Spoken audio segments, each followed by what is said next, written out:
একটা পরিবারে যদি এই সমস্ত জিনিসগুলো খরচা করা হয় তাহলে তার কি থাকতে পারে?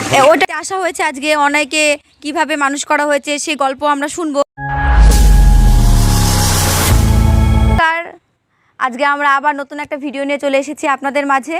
তো আজকে আমরা দেখাবো কাকু যে এক্সারসাইজ করায়, তার একটা স্টুডেন্টের বাড়িতে আসা হয়েছে, তার স্টুডেন্টের সাথে কাকু পরিচয় করিয়ে দেবে।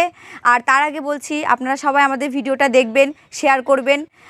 আপনাদেরকে আমরা যতটা সাহায্য করব তার থেকে আপনারা আমাদেরকে বেশি সাহায্য করবেন, কারণ আপনারা আমাদেরকে যত সাহায্যের হাত বাড়িয়ে দেবেন আমরা তত মানুষকে আরও বেশি সাহায্য করব। তাই আপনাদের কাছে করজোড়ে অনুরোধ করছি আমাদের ভিডিওটা লোকের মাঝখানে শেয়ার করবেন। তো কাকুর সাথে কথা বলে কাকু পরিচয় করে দিক, আপনারা ভিডিওটা দেখতে থাকুন।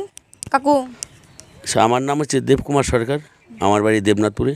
আমি এখন এসেছি নাজিরপুর মৃগীতে। এই যে আমার ছাত্র অনাই গয়লা, আর ইনি হচ্ছে ওর বাবা অনিল গয়লা। তো আপনার মুখ থেকে শুনে নেব যে আপনার ছেলের কি, আপনার পরিচয়টা শুনবো, তারপর শুনবো আপনার ছেলে কতটা কি পরিবর্তন হয়েছে, আপনি যদি একটু বলেন। আচ্ছা, এই যে আমার ছেলে অনয় কুমার গয়লা, অনয়ের হ্যাঁ বলো। এই অনয়কে নিয়ে আমি অনেক ডাক্তার কবিরাজ অনেক কিছু দেখানো হয়েছে, কিন্তু দেখানোর পরে দেখানোর পরে আমি বেশ তেমন কিছু পরিবর্তন পাইনি। যখন এই দেবুদার সঙ্গে পরিচয় হয়, ইনি বললেন যে একে যদি ফিজিওথেরাপি করা হয়, ব্যায়াম করানো হয়, তাহলে এই কিন্তু অনেক ভালো হয়ে যাবে। তখন আমি কি করলাম, এই খুঁজে খুঁজে দাদাকে পেলাম। পাওয়ার পর আমি একে কাছে ব্যায়াম করানোর পরে অনেকটা সুস্থ হয়ে গেছে। তবু কিন্তু আমি ভেলুর, চেন্নাই বলেন, ব্যাঙ্গালোর বলেন, আমি ডাক্তার দেখিয়েছি। এই দেখেন আমার সেই কত ওষুধপত্র খাইয়েছি, সেটা আপনি দেখতে পারবেন। আমার ব্যায়াম করানোর পরে এখন অনেকটা পরিবর্তন হয়েছে। এর বয়স কত? এর বয়স এখন 13+ চলছে। আর কত বছর ধরে ব্যায়াম করাচ্ছেন? একে ব্যায়াম করাচ্ছি প্রায় 2.5-3 বছর হচ্ছে। ব্যায়াম করানোর পর এখন কিন্তু আগে হাঁটতে পারতো না, আমাদের ওইখানে শিকল দিয়ে বাঁধা থাকতো। অনাই যে আমার স্টুডেন্ট, এ কিন্তু ছেগল দিয়ে বাঁধা থাকতো, কোনো রকম কোনো কিছু করতে পারতো না, বুঝতে পারতো না। এখন আপনার এই 2-3 বছরের মতো ব্যায়াম করানো হচ্ছে। এই 3 বছরের মধ্যে ও কিছুটা পরিবর্তন হয়েছে। এখন আর ও ছেগলে বাঁধা হয় না, ও মোটামুটি স্বাভাবিকভাবেই চলে। কিন্তু লেখাপড়া এখনও করতে পারে না, কিছু কিছু করতে পারে, সবটা এখনও পারে না। এটা আর কি এখন এই পর্যন্ত আছে। ও এখনও এক্সারসাইজ চালানো হয় ওকে।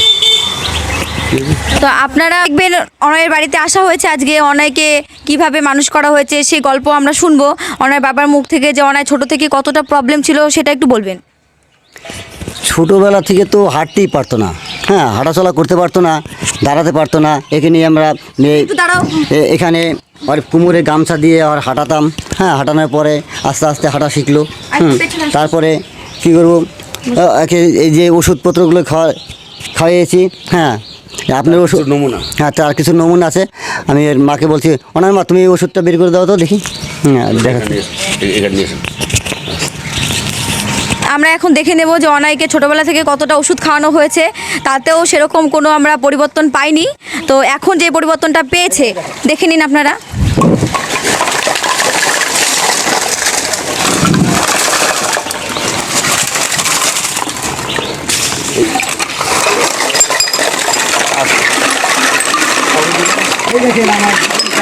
আমার ছেলের পিছনে এই যে কত টাকা কি খরচা করেছি দেখেন। একটা পরিবারে যদি এই সমস্ত জিনিসগুলো খরচা করা হয় তাহলে তার কি থাকতে পারে? ওটা একটু সাইডে ঢালুন, তাহলে বোঝা যাবে ভালো।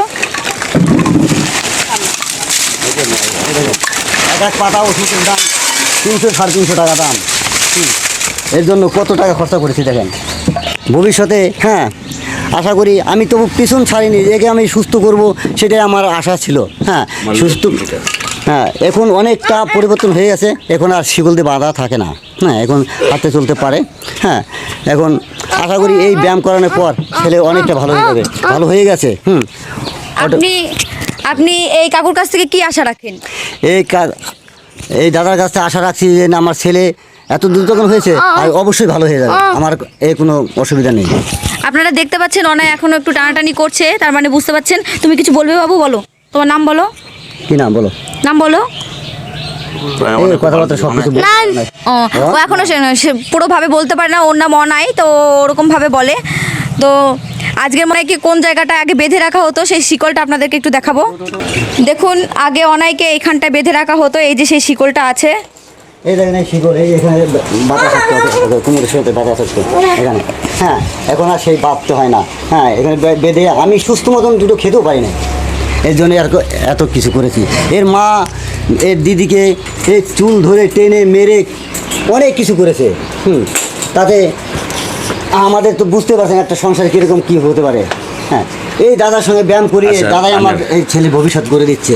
হ্যাঁ, আচ্ছা, এই অনয় যে পরিবেশ পরিস্থিতির মধ্যে আজকে এই জায়গাটায় পৌঁছেছে, এর জন্য আমি খুব খুশি।